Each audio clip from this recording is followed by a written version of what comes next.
Di sini saya Haifa Malina Wahdan dari kelas A akan menjelaskan mengenai komputer configuration. Saya akan membahas mengenai pembaruan perangkat keras atau hardware dari komputer. Komputer memerlukan pembaruan berkala ketika 1. Suatu perangkat lunak pada komputer membutuhkan perangkat keras baru yang dapat mendukung software tersebut. Misalnya ada update versi Windows terkini yang membutuhkan konfigurasi perangkat keras yang lebih tinggi. Nah, itu kita harus melakukan pembaruan. Yang kedua, untuk meningkatkan kinerja komputer. Jika ingin lebih cepat, butuh kapasitas penyimpanan lebih besar, ingin meningkatkan keamanan, misalnya, itu bisa dengan melakukan pembaruan. Kemudian yang ketiga, memperpanjang usia pakai komputer. Karena mungkin ada beberapa part dari komputer yang perlu diganti setelah pemakaian bertahun-tahun, sehingga performanya sudah berkurang. Dan juga agar komputer tetap relevan dan efisien di tengah perkembangan teknologi yang pesat. Saat memperbarui hardware, ada beberapa hal yang perlu diperhatikan. 1. Saat memperbarui hardware, dibutuhkan penggantian komponen dalam komputer, sehingga ada beberapa komponen lain yang juga harus diganti. Yang kedua adalah penempatan komponen komputer juga harus tepat, agar tidak terjadi trouble saat komputer dinyalakan, sehingga komponen tidak dapat berfungsi. Yang selanjutnya adalah perlu adanya SOP yang tepat untuk menghindari hal-hal yang dapat merusak komponen komputer atau juga potensi tersengat listrik dan kebakaran, sehingga seluruh langkah dapat berjalan dengan aman. Saat melakukan penggantian motherboard, perlu diperhatikan beberapa hal berikut. Yang pertama, saat mengganti motherboard, pertimbangkan kemungkinan harus mengganti komponen lain, termasuk CPU, heatsink, dan rakitan kipas serta RAM. Jika motherboard baru membutuhkan CPU dan RAM yang berbeda, pasanglah keduanya saat itu juga. Yang kedua, motherboard baru juga harus pas dengan casing komputer lama dan satu daya yang mendukungnya. Selanjutnya, hal yang perlu diperhatikan adalah kita harus bekerja di atas alas antistatis dan kenakan sarung tangan antistatis atau gelang antistatis untuk menghindari kerusakan CPU. Bersihkan senyawa termal dari CPU dan heatsink. Setelah itu jangan lupa untuk mengoleskan kembali senyawa termal di antara CPU dan heatsink setelah dipasang lagi. Nah, berikut merupakan komponen yang terpengaruh saat peningkatan motherboard. Nah, di sini ada namanya heatsink atau disebut juga kipas pendingin. Nah, di bawah kipas ini ada yang namanya CPU. Nah, di bagian ini jangan lupa dioleskan senyawa termal untuk pengoptimalan panas. Dan di sini juga ada RAM. Kemudian kita masuk ke langkah-langkah pembaruan motherboard.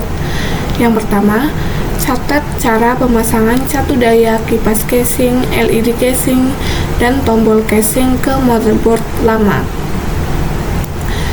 Langkah yang kedua, lepaskan kabel dari motherboard lama.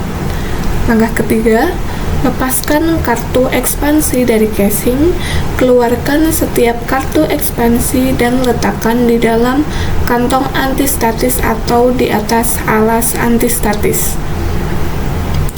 Yang keempat, perhatikan dengan seksama bagaimana motherboard lama terpasang pada casing. Beberapa skru pemasangan berfungsi sebagai penopang, sementara beberapa lainnya mungkin berfungsi sebagai koneksi grounding yang penting antara motherboard dan casing. Khususnya, perhatikan skrup dan penyangga yang non-logam, karena dapat berupa isolator. Mengganti skrup dan penyangga insulasi dengan perangkat keras logam yang menghantarkan listrik dapat merusak komponen kelistrikan. Langkah kelima, lepaskan motherboard lama dari casing. Yang keenam, Periksa motherboard baru dan identifikasi di mana semua konektor berada seperti daya, SATA, kipas, USB, audio, konektor panel depan, dan lainnya. Langkah ketujuh, periksa pelindung I/O yang terletak di bagian belakang casing komputer. Ganti pelindung lama tersebut dengan pelindung yang baru disertakan dengan motherboard yang baru. Langkah 8, masukkan dan kencangkan motherboard ke dalam casing. Pastikan untuk membaca panduan pengguna produsen casing dan motherboard. Gunakan jenis sekrup yang tepat. Jangan mengganti sekrup berulir dengan sekrup logam self-tapping, karena akan merusak lubang sekrup berulir dan mungkin tidak aman. Pastikan sekrup berulir memiliki panjang yang tepat dan jumlah ulir per inci yang sama. Jika ulirnya tepat, sekrup akan mudah terpasang. Jika Anda memaksakan sekrup agar terpasang, Anda dapat merusak lubang berulir dan motherboard tidak akan terpasang dengan aman. Menggunakan sekrup yang salah juga dapat menghasilkan serpihan logam yang dapat menyebabkan konsleting.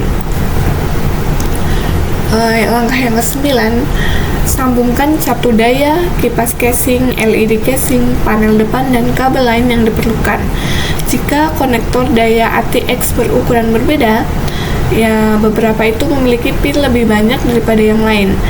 Anda mungkin perlu menggunakan adaptor. Bisa melihat di dokumentasi motherboard untuk mengetahui tata letak koneksi ini.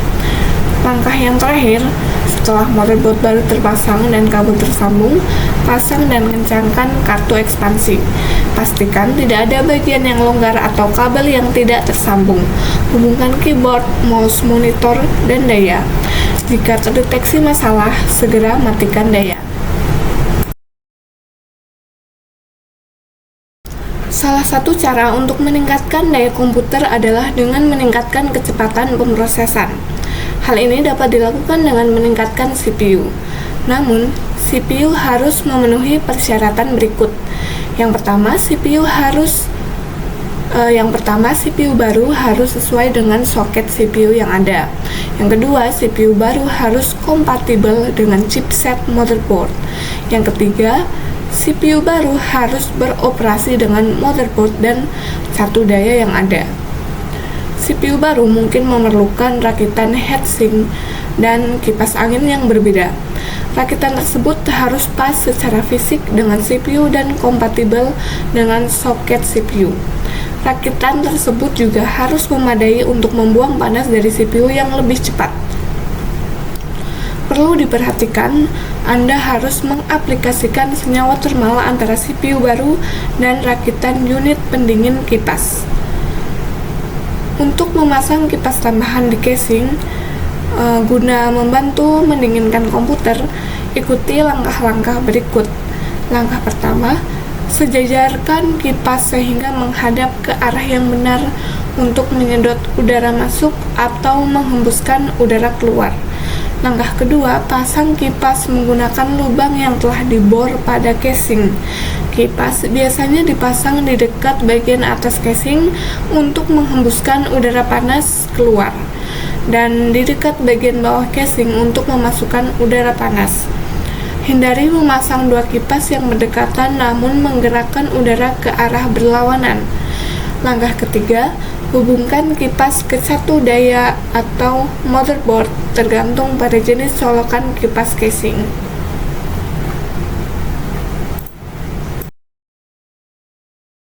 Ada beberapa alasan untuk melakukan pembaruan drive.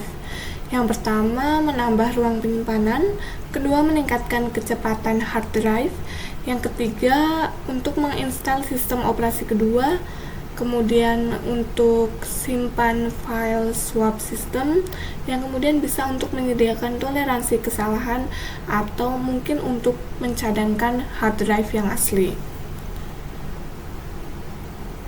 Nah, berikut langkah-langkah untuk memasang hard drive. Yang pertama, letakkan hard drive di tempat drive yang kosong, lalu kencangkan skrup untuk menahan hard drive. Yang kedua, hubungkan drive ke motherboard menggunakan kabel yang benar. Ketiga, pasangkan kabel daya ke drive. Perangkat periferal perlu ditingkatkan secara berkala. Misalnya jika perangkat berhenti beroperasi atau jika Anda ingin meningkatkan kinerja dan produktivitas. Untuk contoh yang pertama ada contoh keyboard dan mouse berdesain ergonomis. Berikut adalah beberapa alasan untuk mengupgrade keyboard dan atau mouse menjadi desain ergonomis seperti yang ditunjukkan pada gambar di bawah ini. Yang pertama, perangkat ergonomis dirancang agar lebih nyaman digunakan dan membantu mencegah cedera akibat gerakan berulang. Yang kedua, konfigurasikan ulang papan ketik untuk mengakomodasi tugas khusus, seperti mengetik dalam bahasa kedua dengan karakter tambahan. Yang terakhir, bisa untuk mengakomodasi pengguna penyandang disabilitas. Untuk contoh yang kedua, terkadang peningkatan tidak dapat dilakukan menggunakan slot atau soket ekspansi yang ada. Dalam hal ini, Anda mungkin dapat melakukan peningkatan menggunakan koneksi USB. Jika komputer tidak memiliki koneksi USB tambahan, Anda harus memasang kartu adaptor USB atau membeli hub USB seperti yang ditunjukkan di bawah ini.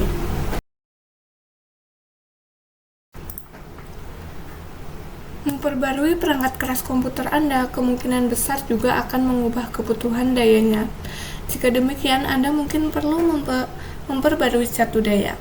Anda dapat menemukan kalkulator di internet untuk membantu menentukan apakah perlu memperbarui catu daya. Bisa mencari dengan kata kunci kalkulator watt catu daya. Selain peningkatan daya, komputer mungkin dapat memiliki dua catu daya. Satunya berfungsi sebagai cadangan jika terjadi kegagalan. Motherboard khusus harus digunakan untuk memanfaatkan konfigurasi ini. Konfigurasi ini jarang ditemukan pada komputer desktop. Konfigurasi ini lebih umum digunakan pada server. Hal ini memungkinkan kedua catu daya dapat ditukar secara panas atau hot swappable. Catu daya yang rusak dapat diganti tanpa kehilangan daya ke komputer.